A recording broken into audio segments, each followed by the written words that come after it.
Nós estamos aqui para apresentar o trabalho sobre a eficácia da lei no tempo e espaço. Então, meu nome é Gabriel Santos.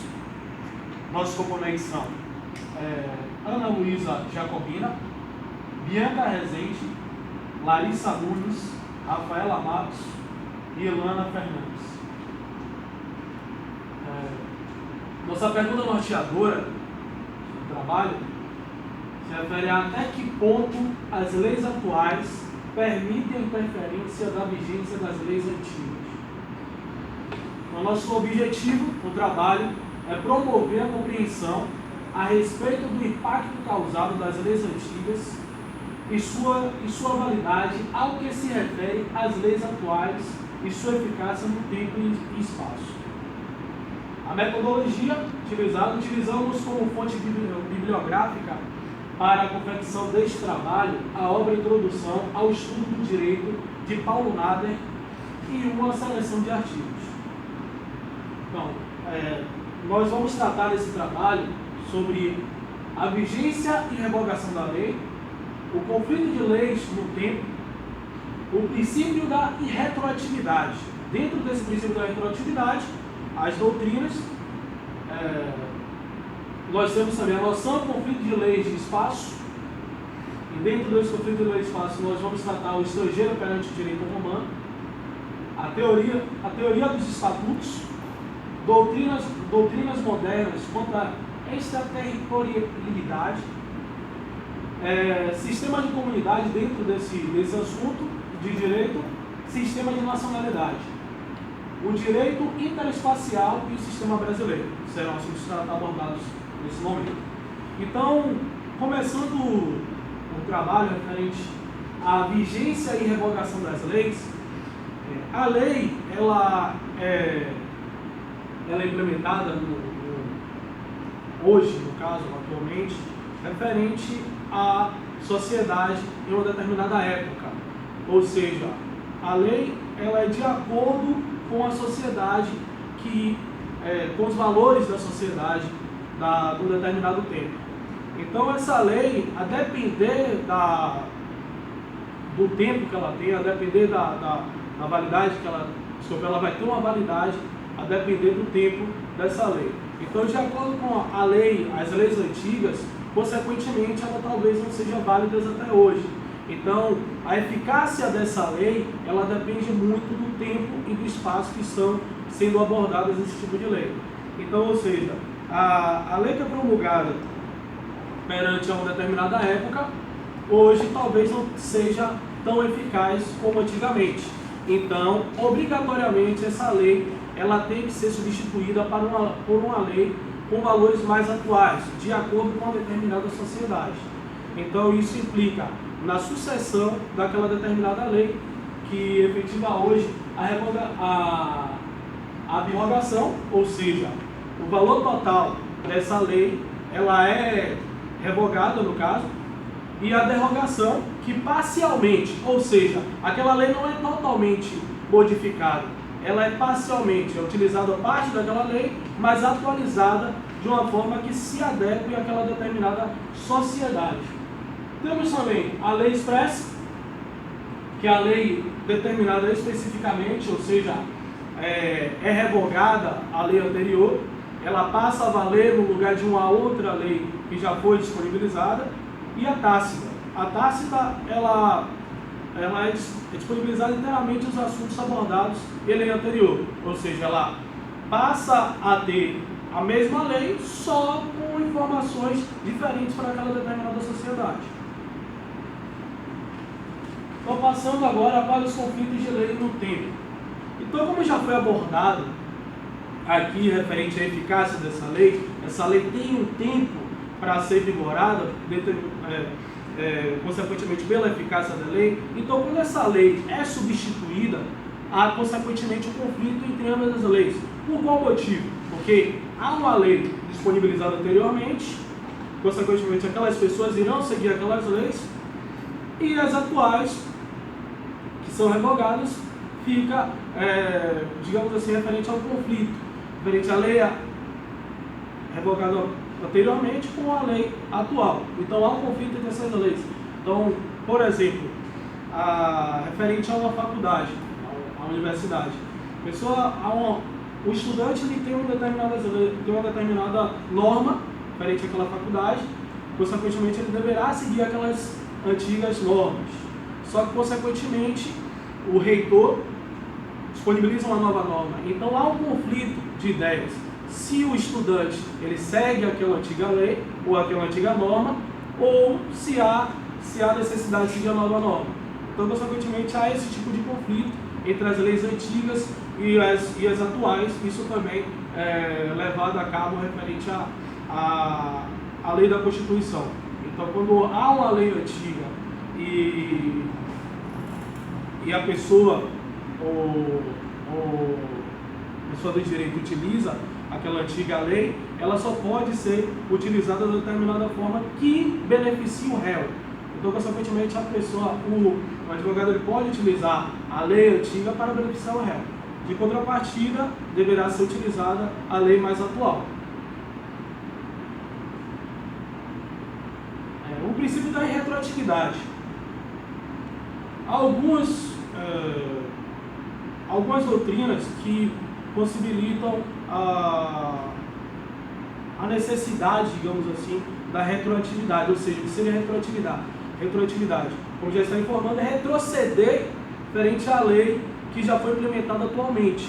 Então, alguns pensadores, frente à lei, o legislador, que chama legislado hoje no Brasil, ele não permite que haja uma retroatividade referente às leis, pois, consequentemente, aquela lei adquirida atualmente segundo a legislação, ele iria perder a sua eficácia, pois foi um direito adquirido.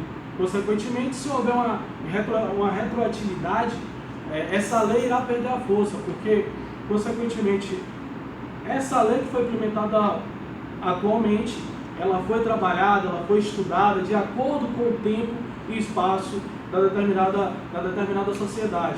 Então, por isso, houve uma evolução e não pode haver uma retroatividade referente a essa lei. Hoje é implementada no Brasil dessa forma, então, consequentemente, não pode haver uma retroatividade hoje referente às suas leis. Então, nós temos dentro dessa teoria da retroatividade algumas doutrinas, dentre elas a doutrina clássica dos direitos adquiridos, que ele formaliza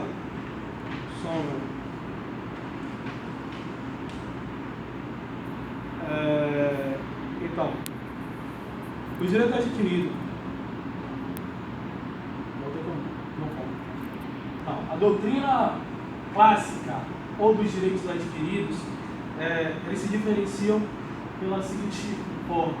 A doutrina clássica, ela, segundo o pensador, ela se diferencia da seguinte forma.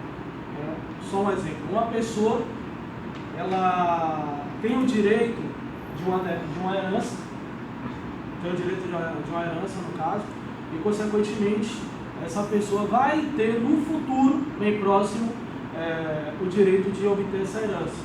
Então, consequentemente, ela ainda não teve esse direito da herança, mas ela aguarda o pai, ou, consequentemente, os parentes ascendentes, virem a falecer para poder ter esse processo da herança. Então, consequentemente, isso são os direitos adquiridos por essa pessoa. Então, ele será adquirido da lei. E referente à teoria da situação jurídica concreta, ele se difere em duas situações: a abstrata e a concreta. A abstrata, trazendo um exemplo como solteiro. A pessoa solteira, ela vivendo junto com a outra pessoa, com o seu parceiro, ele vai ter direitos e deveres. Consequentemente, isso não é prescrito pela lei, só que ele vai ter que obedecer, consequentemente utilizando analogia, trazendo a situação para uma pessoa que é casada para a lei para uma pessoa que é solteira, no caso, utilizando essas leis. E temos a lei, consequentemente, a concreta, a teoria da lei concreta. Então, exatamente a pessoa que é casada, ele vai ter que sofrer as consequências entre direitos e deveres do matrimônio. Quando ele fecha um acordo referente ao matrimônio, ele vai ter que seguir aquelas leis referente a essa situação dele. Essa é a lei concreta. Então, a teoria dos fatos cumpridos é a existência da lei adquirida, ou seja, o fato cumprido durante a vigência da lei anterior. Então, ele tem que obedecer, mesmo que essa lei não esteja vigente no caso, possivelmente ele pode utilizar da lei anterior, implementada anteriormente, para que possa ser utilizado atualmente. Vamos como se fosse um réu, ele pode utilizar da lei que foi implementada, suposto no passado, para se beneficiar nesse momento atual. E a teoria de Paul Homer, como está escrito aqui, ele tem alguns itens referentes a essas teorias. O efeito retroativo, consequentemente, quando se retroage a lei, então, ou seja, a ação sobre esses atos e fatos do passado.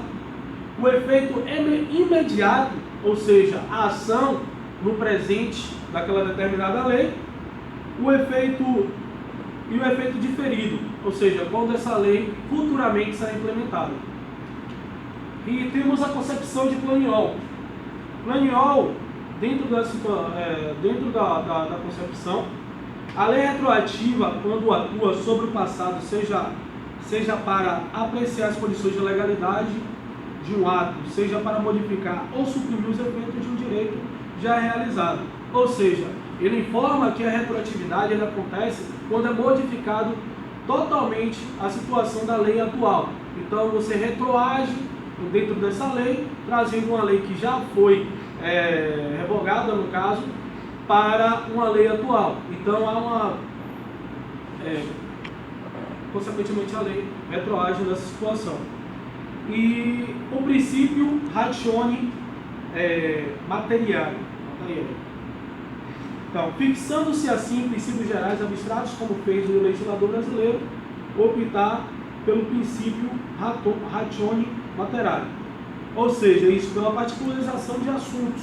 Então, em um determinado estado ou em determinada sociedade é implementada uma mesma lei para todas aquelas pessoas, no caso, consequentemente servindo para países e também estados de uma determinada federação. Então, é exatamente isso que disponibiliza essas doutrinas da irretroatividade. Então, a noção conflito de leis no espaço traz um pouco da história romana. Então, consequentemente, na história romana, os estrangeiros, não havia uma lei específica para os estrangeiros de acordo ao território romano. Então, consequentemente, houve a necessidade de se implementar uma lei referente ao princípio da extraterritorialidade, que possibilita ao estrangeiro ter uma lei do seu país de origem dentro de Roma. Consequentemente, isso foi implementado. Não porque Roma queria dar o direito para os estrangeiros, mas também dar para o seu povo dar o direito fora do seu país.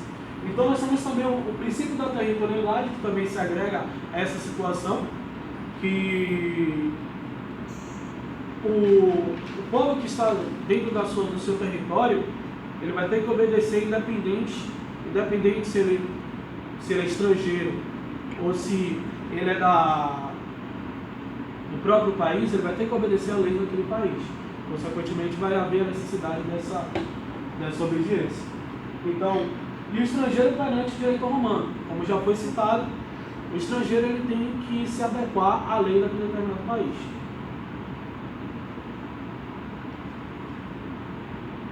Então, doutrinas modernas vão da extraterritorialidade. Sistema de comunidade de direito e sistema de nacionalidade. Então, seguinte, referente a essa situação, então,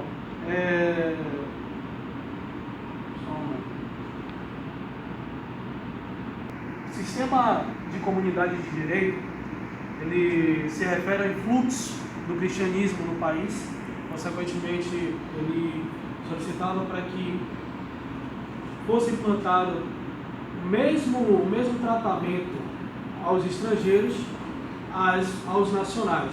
Ou seja, às vezes as leis que são disponibilizadas às pessoas que estavam no território nacional, disponibilizar também aos estrangeiros. Então teria uma igualdade de tratamento referente a essa lei.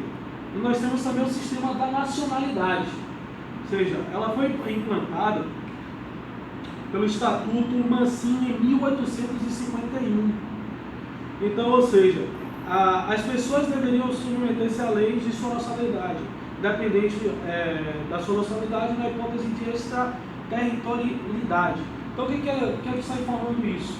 Mesmo que a pessoa estivesse fora do seu país, ele deveria obedecer às leis do seu país de origem. Então, consequentemente, isso refere ao sistema de nacionalidade. E nós temos aqui também o direito interespacial e o sistema brasileiro, a implementação das leis do estrangeiro perante a lei nacional.